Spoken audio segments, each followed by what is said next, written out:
Why are they so obsessed with us?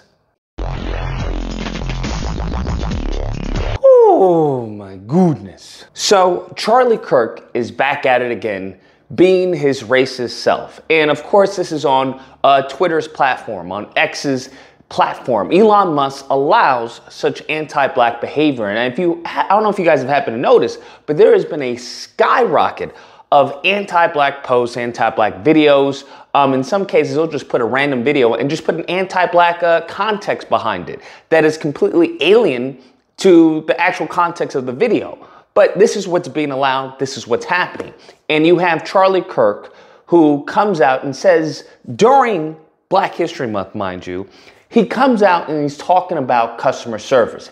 And he's talking about, and I quote, moronic black women. Just customer service.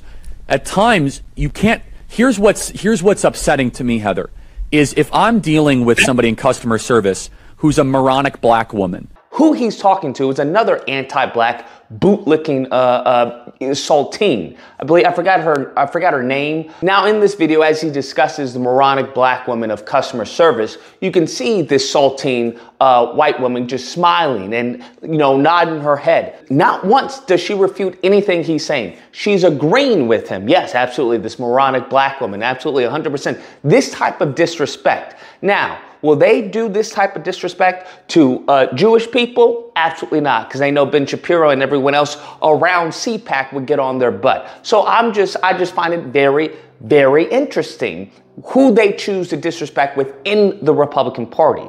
He then goes on to say that this customer service moronic black woman is a byproduct of affirmative action. I wonder, is she there because of her excellence? Or is she there because of affirmative action? Almost creates. What?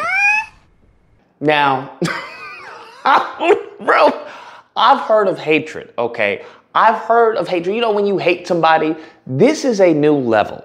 This is something I've never come across before, when someone actually hates, despises, a certain jealousy there, because I don't know what affirmative action has anything to do with anything. As time and time and time has shown us, this country has done nothing for us. When it comes to affirmative action, which was supposed to be for black Americans, who do they make it for? Minorities. Now, what was the hustle? What was the catch-22 with minorities? That white women were minorities, handicapped were minorities. Heck, if you had one leg, you were a minority. If you were a white man with one eye, you were a minority. So they encompassed everyone. And that was to dilute the impact that it would have for the group of people that they have historically oppressed and subjugated.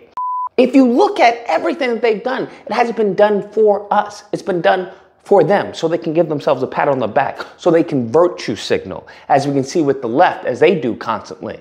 But to add insult to injury, it's not his belittling of black women. It's not his fallacious reasoning of affirmative action. It's not even her condoning, this Saltine woman condoning his behavior. What really I find just absolutely the cherry on top of this stupid Sunday is the fact that he's saying that due to his presumption of the situation, that it's causing resentment. That's correct. He's saying that it's causing resentment and it's causing unwholesome thoughts regarding black people. That's what he's saying. Thought patterns that are not necessarily wholesome. It creates resentment, doesn't it, Heather? This is not a way to design society. And it's so delicious. It's so good because I want you to understand the fragility, okay? Why so fragile? That's why I created this shirt, due to the fragility, because I want you to think about this. This hypothetical scenario of him being temporarily inconvenienced has caused him such emotional angst, such emotional anxiety that it's now creating resentment for a group of people. Think about that. Just, a moronic black woman in customer service. Now, if that little event can cause him so much resentment, cause him to have unwholesome thoughts, I want you to think about hundreds and hundreds of years of discrimination. I want you to think about discrimination that is currently happening to a group of people by another group of people who happen to be moronic, who happen to be low IQ, although they constantly want to say, oh, we're high IQ, who want to be demonic, who want to be evil, who have a lineage of evil. Now, think about that. If that little event caused you to have this type of feelings and such a resentment, what do you think? Why do you think black people may feel a certain type of way about another group of people? Why do you think? And I don't want to hear anyone saying reverse racism, blah, blah, blah. I don't want to hear any of that. I don't want to hear of any of that. Because if you can justify your unwholesome thoughts, your resentment by this hypothetical one-off scenario, then we definitely can justify our resentment, our hostility, our trepidation when it comes to interacting with such a lineage of evil on a daily occurrence. We can justify our hesitance when you say you're going to do something, because as history has shown us, you will do the opposite. And even when you do something, it will benefit you and not us. So I just want to keep that same energy, okay? Is it fair to keep that same energy? Of course not. Because they're hypocrites. That's what they are. That's what politics are. They're hypocrites. Because I want to keep that same energy. I want you to allow black people to have that same autonomy, okay? To have that same spectrum of emotions that you allow yourself, okay? That you are privy to. Because when we get upset, you always say, why are you getting so emotional? When we get upset when we're wrong, it's always our fault. When we say, hey, this saltine has done this, and this. Hey, why are you being racist? Why would you say something like that? Why are you being prejudiced? They always try to project their insecurities, their inferiorities onto us. And I'm sorry, I'm not having it. And especially when you have someone like Charlie Kirk, okay, an anti-black racist who is spouting this hatred, this toxin within the white Republican base, within, I would say, America. That is problematic to a great degree.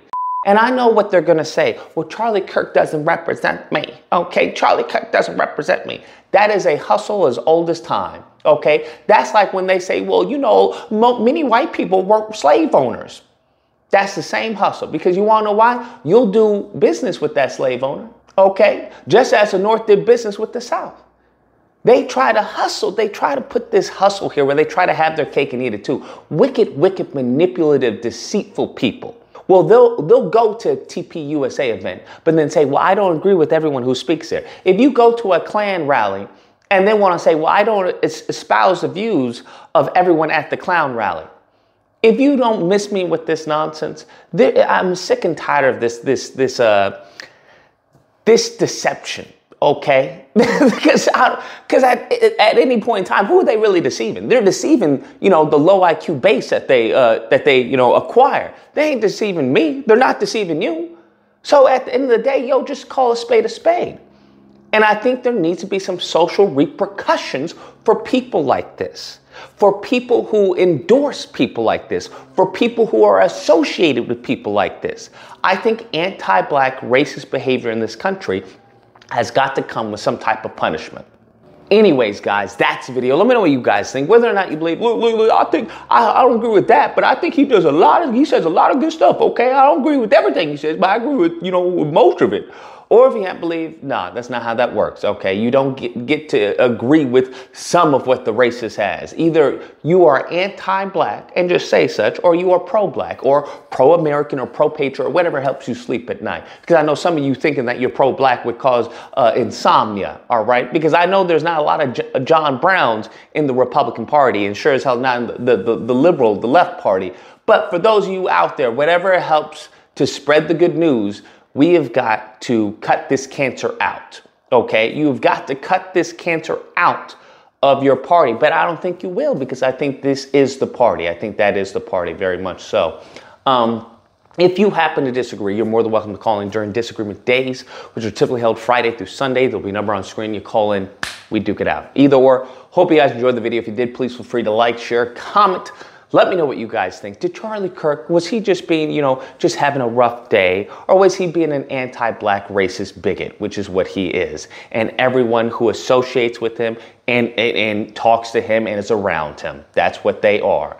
Feel free to share and subscribe and all that fun stuff. Till next time, guys, be amazing. And even when you do something, it will benefit you and not us.